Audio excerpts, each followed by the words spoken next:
3살배기 아들을 안고 거리를 걸어가는 안나. 그 마른 아들은 별로 무겁지 않았지만 여자의 팔과 등이 마비되었음에도 불구하고 잠자는 아이를 안고 미끄러운 인도를 조심스럽게 탐색하는 것을 멈추지 않았습니다. 떨어지는 눈이 그녀의 발자국을 즉시 덮어 그녀의 뺨에 닿자 녹았는지 아니면 남편에 의해 아이와 함께 아파트에서 쫓겨난 가난한 여인의 눈물이었을지도 모르고 몇 시간 동안 도시를 헤매던 안나는 어찌할 바를 몰랐다. 다음으로 그녀는 돈이 없었고 조나단은 제레미가 그의 아들이 아니라고 확신하면서 분노에 차 휴대폰을 바닥에 던졌습니다. 도시는 축제 음악을 통해 퍼지는 신선한 페이스트리, 향기와 함께 휴가를 준비하고 있었습니다. 크리스마스 불빛이 거리를 밝히고 있지만 안나와 제레미는 눈 덮인 거리에서 혼자 떨고 있었습니다. 안나는 깊은 숨을 들이쉬더니 갑자기 다리가 무너지고 있다는 것을 깨달았고 아들을 안고 눈보라 속으로 떨어졌습니다. 그 자세로 얼어붙었습니다. 일어나서 안으로 들어가라. 아기와 함께 추위에 걸을 수 없다. 내가 도와줄게. 노파가 말했다. 놀랍게도 노파의 손은 강했고 그녀의 도움으로 안나는 우리가 어디로 가는지 간신히 서 있었다. 안나가 내가 사는 아파트로 물었습니다. 이 건물 1층에서 창밖으로 10분 동안 지켜보고 있어서 처음엔 술에 취한 줄 알고 헤매고 있었는데 아기를 품에 안고 있는 걸 보니 자어서 가자. 진짜야. 추워요. 노파. 포레스터 부인이 안나를 지지하며 대답했어요. 포레스터 부인. 애나를 자기 아파트로 데려가서 문을 활짝 열었어요. 내 아파트는 고급스럽지는 않지만 따뜻하고 냉장고는 항상 가득 차 있어요. 제레미를 위해 뜨거운 목욕을 준비할 테니까 그가 목욕하고 몸 좀 녹이고 저녁 먹고 차 먹으면 괜찮을 것 같아요. 감사합니다. 안나가 포레스터 부인에게 말했더니 제레미와 제가 얼어 죽는 것을 구해줬다고 하더군요. 너무 추워서 아침까지 얼어붙을 뻔했어요. 괜찮습니다. 맙소사 그는 항상 자비로우십니다. 포레스터 부인이 애들을 안심시켜 주었습니다. 옆방에서 남자의 목소리가 들렸습니다. 손님이 왔습니다. 케빈 안나와 제레미가 잠시 후에 들어와서 인사할 것입니다. 할머니는 다른 사람을 기대하지 않아서 부끄러워했습니다.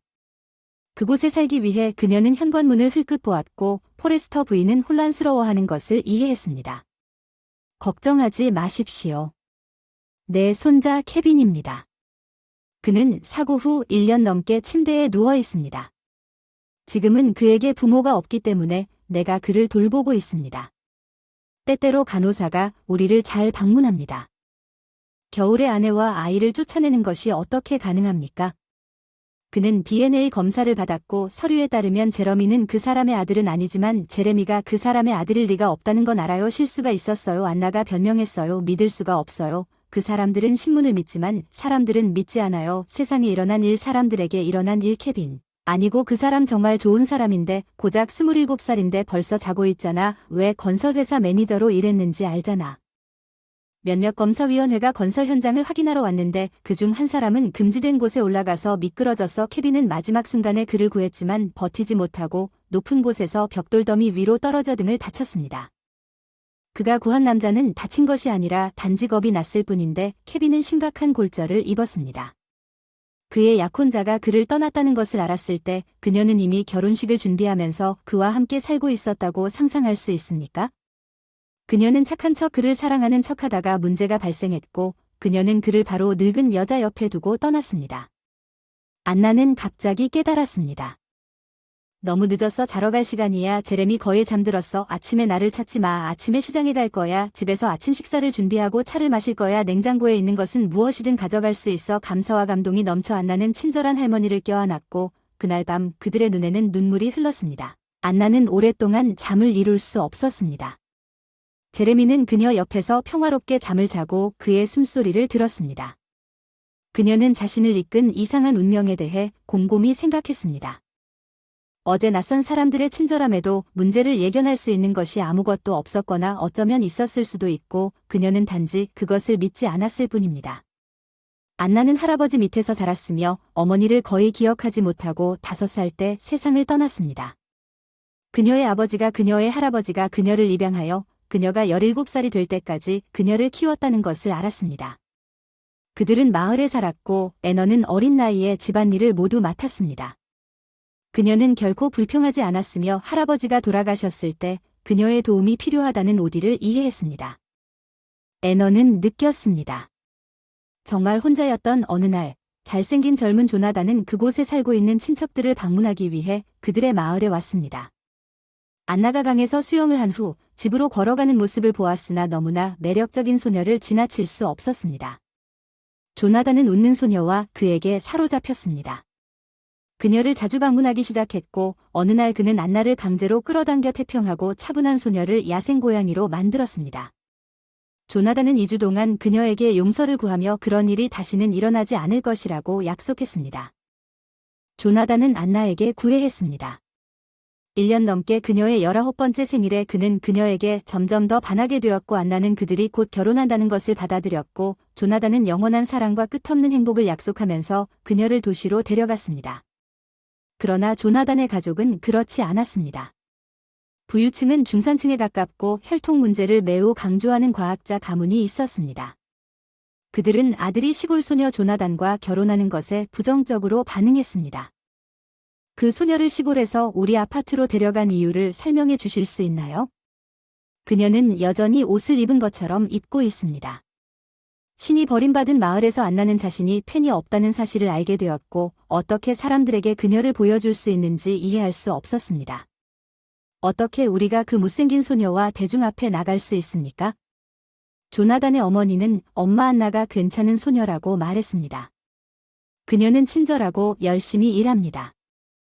아들은 노력했습니다. 그녀를 보호하기 위해 오 맙소사 우리가 당신이 원했던 대로 멜라니와 결혼했다면 그녀의 친절로부터 우리가 무슨 이익을 얻을 수 있겠습니까? 나는 당신의 선택에 대해 한마디도 말하지 않겠습니다. 하지만 이제 엄마는 그게 당신이 원했던 것입니다. 저는 아닙니다. 멜라니는 멍청하고 경박하지만 그녀는 부자. 당신은 그녀와 체스를 둘 건가요? 그리고 어쨌든 당신은 그녀와 데이트했고 그 못생긴 거지 조나단을 만날 때까지 모든 것이 괜찮았습니다.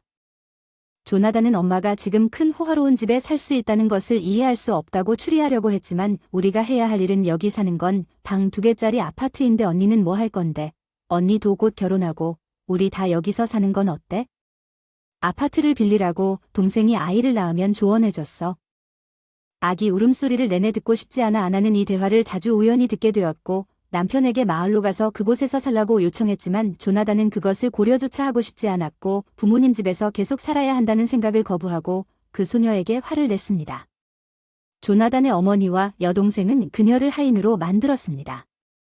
안나는 가족이 깨지기 쉬운 평화를 망치고 싶지 않았고 그들이 시키는 대로 모든 일을 참을성 있게 수행했습니다.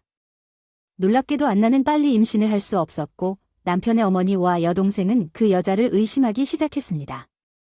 불임과 왜 당신이 우리 삶에 들어왔습니까? 당신은 우리에게 전혀 쓸모가 없습니다. 조나단의 어머니는 며느리를 경멸하며 소리쳤습니다. 당신은 바닥도 제대로 청소할 수 없습니다. 이것에 안나의 인내심은 매우 약해졌습니다.